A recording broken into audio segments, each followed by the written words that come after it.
বন্ধুরা, প্রায় পৃথিবীর মতো আরও একটি গ্রহের সন্ধান পেল নাসা। নাসার দেওয়া তথ্য মতে এই গ্রহটি দেখতে অনেকটা পৃথিবীর মতোই। গ্রহটির নাম দেওয়া হয়েছে TOL 700। পৃথিবী থেকে প্রায় 100 কোটি আলোকবর্ষ দূরে অবস্থিত এই গ্রহটি। নাসা বিশ্বাস করে যে এখানে যে তাপমাত্রা রয়েছে তা পৃথিবীর অনুকূল তাপমাত্রার মতোই। পাশাপাশি এখানে জলের সন্ধান পাওয়ার সম্ভাবনা রয়েছে, যা গবেষণায় নতুন দিগন্ত উন্মোচন করবে। এটি আকারে পৃথিবীর প্রায় 90% হয়ে যাবে। নিজের কক্ষপথে একবার ঘুরে আসতে নতুন গ্রহটির সময় লাগে 28 দিন, যেখানে পৃথিবীর নিজের কক্ষপথে একবার ঘুরে আসতে সময় লাগে 365 দিন। নাসার বিজ্ঞানীরা মনে করে যে পৃথিবীর মতো বাসযোগ্য গ্রহের সন্ধানের ক্ষেত্রে এই আবিষ্কার একটি বড় মাইলফলক হয়ে থাকতে পারে। এর আগে 2020 সালে নক্ষত্রকে কেন্দ্র করে আরও একটি গ্রহের সন্ধান পেয়েছিল, যার বৈশিষ্ট্য পৃথিবীর সাথে মিলে যায়।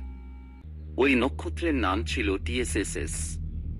যুক্তরাষ্ট্রে অবস্থিত বেল প্রপালশন ল্যাবরেটরি এক বিবৃতিতে জানায় যে এ পর্যন্ত বেশ কিছু সোলার সিস্টেমের সন্ধান পাওয়া গেছে যেখানে বাসযোগ্য গ্রহের সন্ধান থাকতে পারে।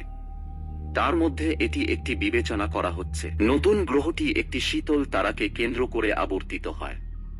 ওই বামন আকৃতির তারাপুঞ্জের আকার আমাদের সৌরজগতের সূর্যের মতোই হয়ে থাকে। নতুন গ্রহ নিয়ে আরও বিশদ গবেষণা চালিয়ে যাবেন নাসা। বন্ধুরা, ভিডিওটি ভালো লাগলে অবশ্যই চ্যানেলটিকে সাবস্ক্রাইব করে যাবেন পরবর্তী ভিডিও দেখার জন্য।